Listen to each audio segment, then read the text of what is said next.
दुर्ग जिले में सामने आए धर्मांतरण और मानव तस्करी के सनसनीखेज मामले ने नया मोड़ ले लिया है। इस मामले में गिरफ्तार 2 नन और एक युवक की जमानत याचिका सेशन कोर्ट ने खारिज कर दी है। साथ ही सेशन कोर्ट के न्यायाधीश अनीश दुबे ने स्पष्ट किया है कि यह मामला उनके क्षेत्राधिकार में नहीं आता। उन्होंने कहा कि चूंकि यह प्रकरण मानव तस्करी से जुड़ा हुआ है, अतः इसकी सुनवाई का अधिकार NIA की विशेष अदालत को है। अब पीड़ित पक्ष के वकील राजकुमार तिवारी इस प्रकरण को NIA कोर्ट में स्थानांतरित करने के लिए आवश्यक दस्तावेज प्रस्तुत करेंगे। इसी क्रम में कोर्ट ने थाना प्रभारी को निर्देश दिया है कि वे इस मामले की जानकारी केंद्रीय एजेंसियों को प्रदान करें। तब तक तीनों आरोपियों को जेल में ही रखा जाएगा। इस घटनाक्रम के बाद बजरंग दल और हिंदू संगठनों ने कोर्ट द्वारा जमानत याचिका खारिज किए जाने पर जमकर जश्न मनाया। उनका कहना है कि यह हिंदू समाज के लिए न्याय की दिशा में एक महत्वपूर्ण कदम है।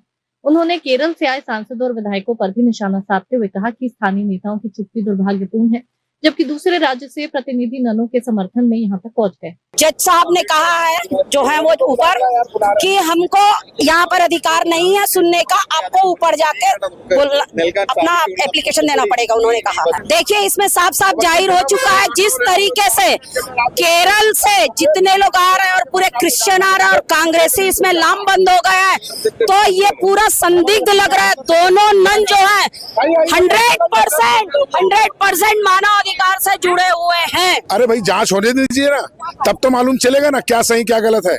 आप तो पहले से ऐसा माहौल बना रहे जैसे उन्होंने कुछ किया ही नहीं है।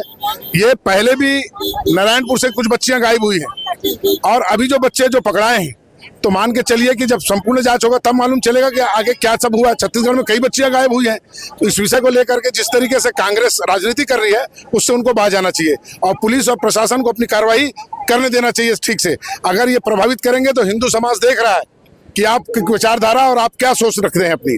इसलिए मैं कहना चाहूंगा खासतौर पर राहुल गांधी, प्रियंका गांधी से कि इस विषय में आप हिंदू समाज के बारे में भी थोड़ा सोचें, ना कि आप सिर्फ राहुल गांधी देश के विपक्ष के बड़े नेता, 2 नन जो कन्वर्ट करने का काम करती हैं और ये तस्करी जैसे मामले में अपराध पंजीकृत है, उसके बाद भी उनके समर्थन में ट्वीट करते हैं, लोकसभा में हंगामा करते हैं। दुर्भाग्य की बात है। हमको हमारे बड़े बड़े नेता हैं जिसको हिंदू समाज ने बनाया है, उन नेताओं को निवेदन है कि ऐसे विषयों में आके अपनी बयान दें, खुल के कम से कम हिंदू समाज को बताएं कि हम आपके साथ हैं।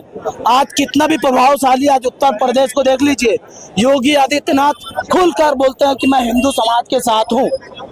ऐसे ही छत्तीसगढ़ के भी नेताओं को बोलना चाहिए कि मैं हिंदू समाज के साथ खड़ा हूँ। मामले की गंभीरता और राजनीतिक सामाजिक प्रभाव को देखते हुए अब ये केस उच्च न्यायालय के विशेष अदालत में पेश किया जाएगा।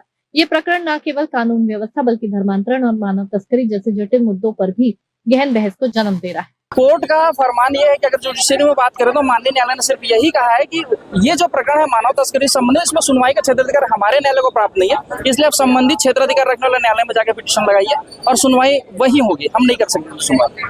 आगे किस तरह की बात होगी, जिस तरह की सभी चर्चा ये जहाँ भी जाएंगे हम आपत्ति करेंगे, वहाँ अपनी बात को रखेंगे, हिंदुत्व की बात को रखेंगे और जो लीगल पॉइंट ऑफ व्यू है उस पर हम लड़ते रहेंगे। इनको अभी 15 से 20 दिन की कस्टडी में और रखा जाएगा। अभी पूरी विवेचना पूर्ण नहीं होने से रिजेक्ट किया गया। सब एक क्लैरिटी के लिए वो sessions court bail application reject कर दिया। सेशंस कोर्ट क्यों रिजेक्ट कर दिया, क्या बोला कोर्ट? क्या है, कोर्ट को स्वर्णाधिकार नहीं है क्यों? क्या होता है, ये मामला NIA का बन रहा है, मानव तस्करी से संबंधित मामला है। इसका कोर्ट, हाँ इसका कोर्ट अलग है, ये कोर्ट अलग है, ठीक है। इसकी ये कोर्ट को सुनने का अधिकार ही नहीं है। ये गलत जगह इन्होंने एप्लीकेशन मूव किया है। तो अभी पुलिस को आदेश दिया गया कि 15 दिन पूरी जांच करेंगे।